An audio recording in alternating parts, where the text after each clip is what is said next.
guys. Today's class, we need to complete the Italy beyond the Renaissance beyond Italy. Is when in the last video we watched how this guy Gutenberg he invented the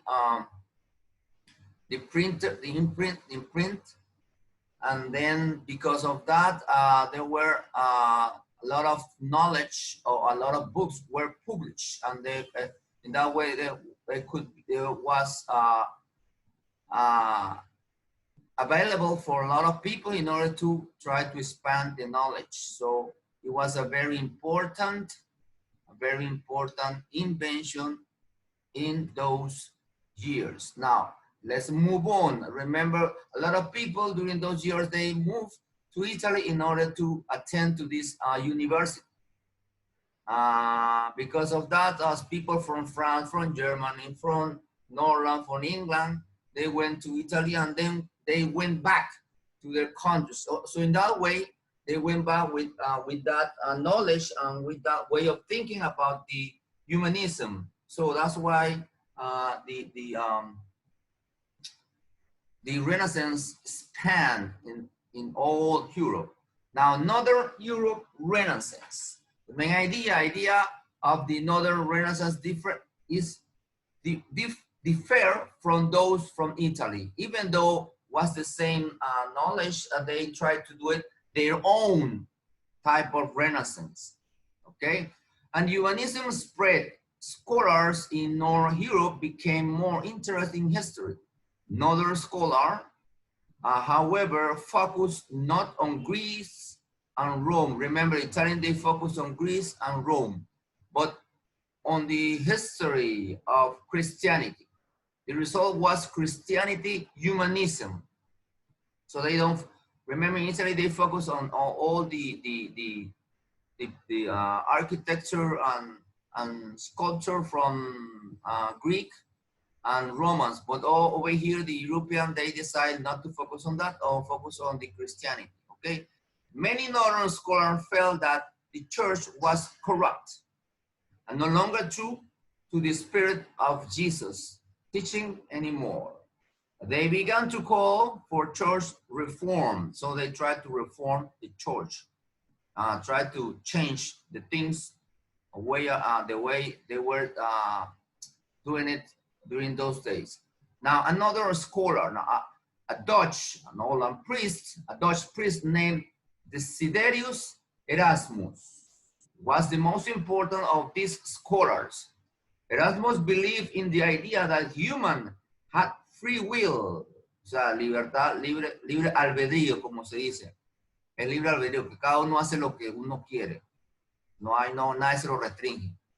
No, ni siquiera Dios. Dios a nosotros también nos da un libre albedrío. O sea, nosotros somos los que decidimos lo que queremos hacer. Dios no te dice, no lo puedes hacer. Si tú lo quieres hacer, bueno, por supuesto hay consecuencias. And they could choose the path, el camino in their lives that would lead them to salvation when they die. In 1509, Erasmus published a book, The Price of Folly, and this is the book over here, The Price of Folly, in which he criticized corrupt clergy, o sea que critica a la iglesia, okay? He also wanted to get rid of some church rituals that he considered meaningless. Quería quitar unos rituales que no eran significativos, según él. En este libro que él escribió, Desiderius Erasmus, who was very famous during those days, okay? He tried to promote a reform in the church. Another Renaissance art. Now let's talk about the arts. We spoke about the religion. Now let's talk about the Renaissance in the northern part of Europe. Focus on arts. Northern Europeans also changed some Renaissance ideas about art. They do it their own way. For one thing, the human in northern painting don't look like Greek gods.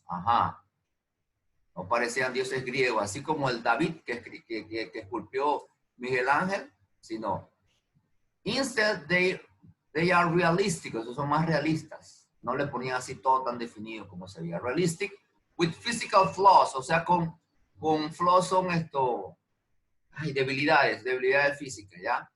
Biblical scenes and classic myth were the traditional subject of Italian Renaissance art. Aquí entonces simplemente se enfocaban en escenas bíblicas y clásicas, mitos clásicos.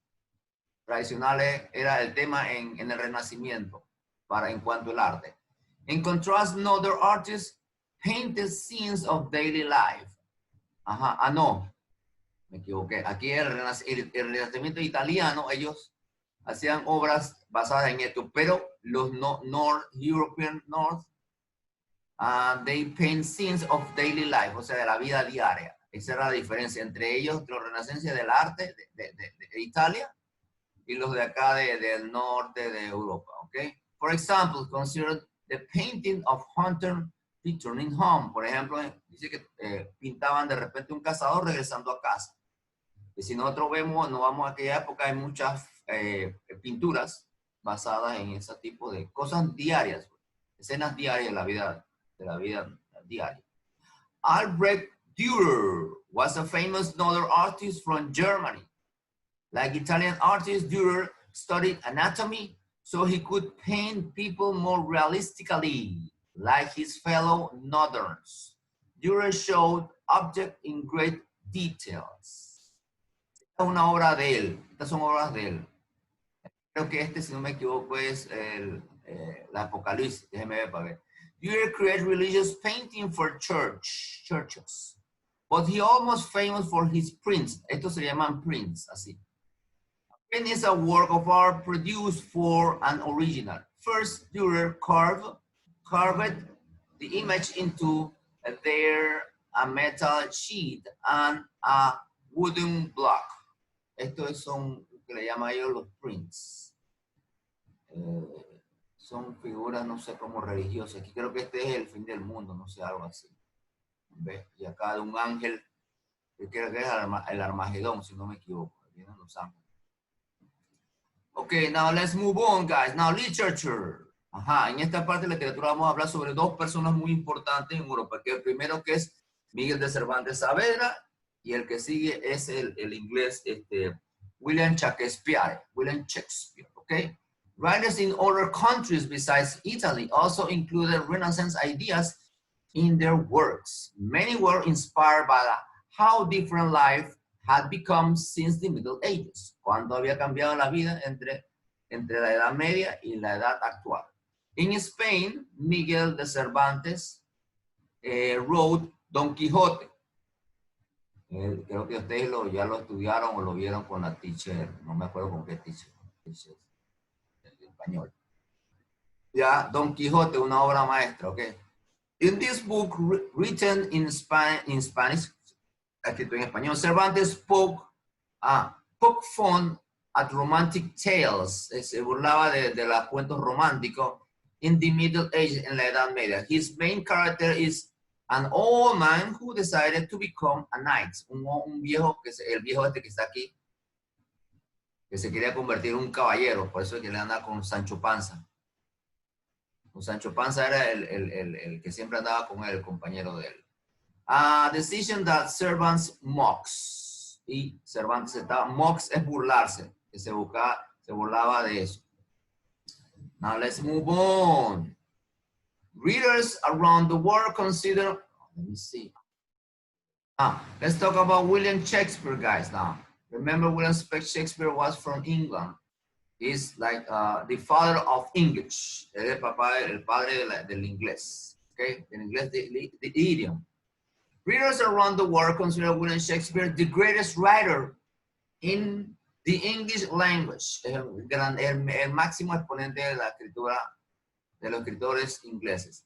Although he also wrote poems, Shakespeare is most famous for his plays en su obra teatral. Shakespeare wrote more than 30 comedies, tragedies, and histories.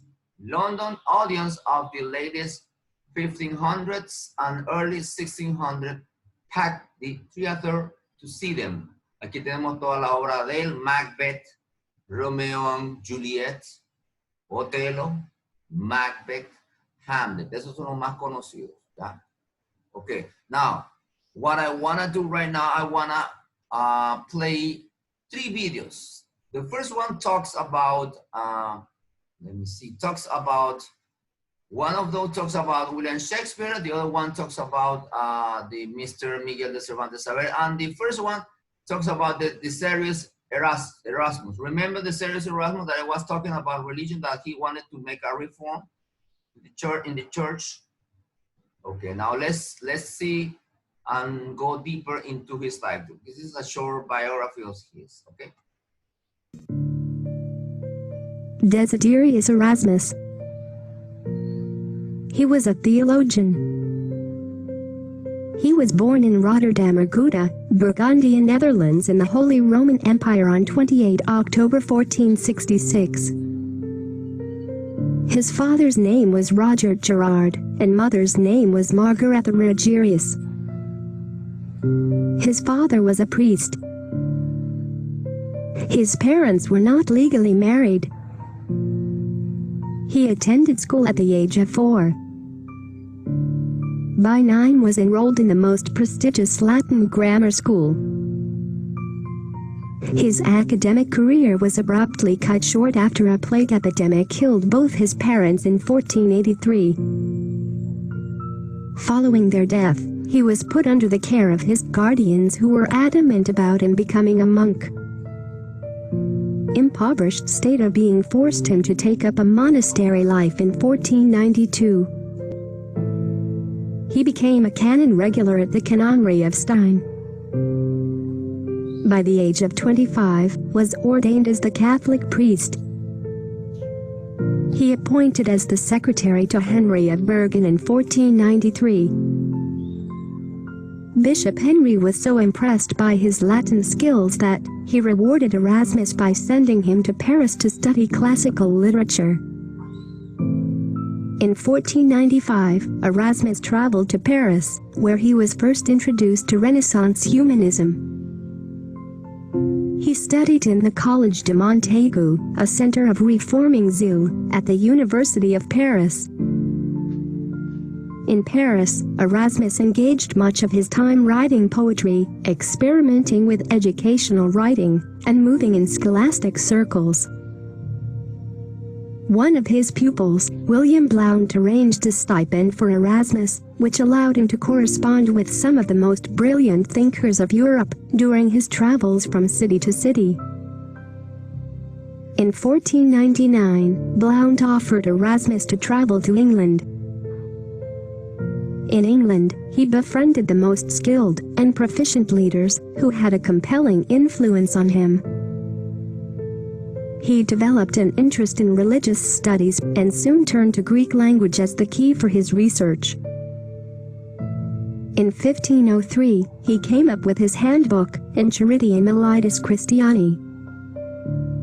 In 1506, he traveled to Italy, where he anonymously published his work, Julius Exclusius. In 1506, he graduated with a doctorate in divinity from Turin University.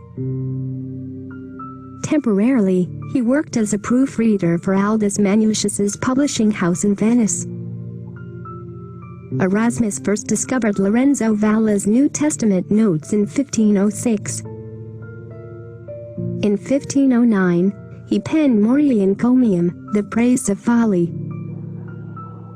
From 1510 to 1515, he served as Lady Margaret's Professor of Divinity at the University of Cambridge. Though not formally released from monastic vows until 1517, Erasmus mounting reputation freed him of Stein. In 1516, Erasmus came up with a heavily explained edition of the New Testament through Novum Instrumentum Omne. In 1517, he supported the foundation of the Collegium Trilingue, that was based on the study of 3 languages, Hebrew, Latin, and Greek. In 1519, he came up with a second edition of the New Testament, which was known as Novum Testamentum. The second edition was used by Martin Luther for his German translation of the Bible. The first and second edition together sold 3,300 copies. Due to his sympathetic disposition towards Protestant reforming instincts, he was accused of being a Lutheran. While at Canonry of Stein, Erasmus first fell in love with Servatius Rogerus, fellow canon. Erasmus's health gave way in 1536. Due to his failing health, he accepted an invitation by Queen Mary of Hungary, regent of Netherlands, to move from Freiburg to Brabant. He died in Basel, Old Swiss Confederacy in the Holy Roman Empire, on 12 July 1536, at the age of 69. In the kingdom of the blind, the one-eyed man is king, said Desiderius Erasmus. Oh, no sabía que él era el autor de ese Man is dicho. king, ¿Usted han visto said. este dicho?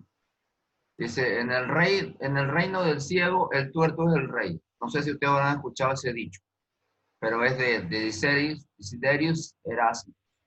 Ok, si lo escuchan, ya saben que es de él. Vamos a ver primero el de William Shakespeare. Más interesante. William Shakespeare, one of the greatest authors of all time, was born in Stratford-upon-Avon, England. His actual birth date is uncertain, but most scholars believe he was born on or near April 23, 1564. We think he may have been educated in the King's School at Stratford because that would have been typical for a child with a father who was an alderman. What we do know is that he didn't go to university. We have a marriage record for Shakespeare to Anne Hathaway in 1585. We also have baptism records for a daughter and a set of twins. And we also know that his son, Hamnet, one of the twins, died. Shakespeare moved to London in the late 1580s. By the early 1590s, we know he's writing, and we know that he's acting. By 1597, Shakespeare had authored 15 of the 37 plays attributed to him, including Romeo and Juliet, Comedy of Errors, and The Merry Wives of Windsor. People think of William Shakespeare as an artist, a playwright. He was a pretty good businessman. In 1599, he built the largest open-air amphitheater in London, the Globe Theatre. He was an entrepreneur. He knew his market. He knew how to cater to that market. He made shrewd real estate investments. Shakespeare's company, the Lord Chamberlain's Men, changed its name to the King's Men when King James became its patron in 1603. This was a mark of exceptional prestige. The different types of Shakespeare plays, they're separated into histories, comedies, tragedies, and then later on tragicomedies. Shakespeare's phrases, the ways he used words, are so common that people often get mixed up and can't remember if they came from the Bible or from Shakespeare. My grandmother used to say, when something bad happened, that these were the slings and arrows of everyday life. She was not an educated woman, and she didn't go to Shakespeare plays. She didn't get that one from the Bible. What scholars call Shakespeare's middle period, from 1595 to 1605, included such classic comedies as Midsummer Night's Dream, As You Like It, Twelfth Night, and Much Ado About Nothing. He also produced Hamlet, Othello, and Macbeth during this period. Right at the cusp where Shakespeare begins to write Lear, it tips into what we could call the later Shakespeare. And this period produces Lear, Antony and Cleopatra, Tempest, Winter's Tale, Pericles, Cymbeline. Shakespeare wrote great stories. For example, one of the stories starts with a king who is tired. He doesn't want to govern anymore. So he says to his three daughters, I'm going to separate the kingdom between the three of you, but it's going to be based on who tells me how much they love me. However much you love me, that's how much of the kingdom you're going to get. Now that's going to make me sit up. I mean, what a way to start a story. And that's King Lear. Shakespeare was not only a playwright, he also was a poet, partly because of economic necessity. During the early 1590s, plague closed the theaters in London, and there was quite a vogue for producing sonnets. Shakespeare wrote 154 sonnets, in addition to several narrative poems. Shakespeare worked the English language, milked it for all it was worth, made up words if it didn't give him the right words. He is one of the first professional writers. The details of William Shakespeare's death remain a mystery, but scholars believe he died on his birthday, April 23rd, 1616. In the 400 years since, Shakespeare's influence has only... Okay, guys, let's stop right here. We got no time. I wish we had more time, but you know, things are the way it is. So please get ready for next week. Remember, next Monday, you're gonna have the first forum. It's gonna last the whole day. Okay, guys? See you next week, guys. Bye-bye. Take care. Bye-bye.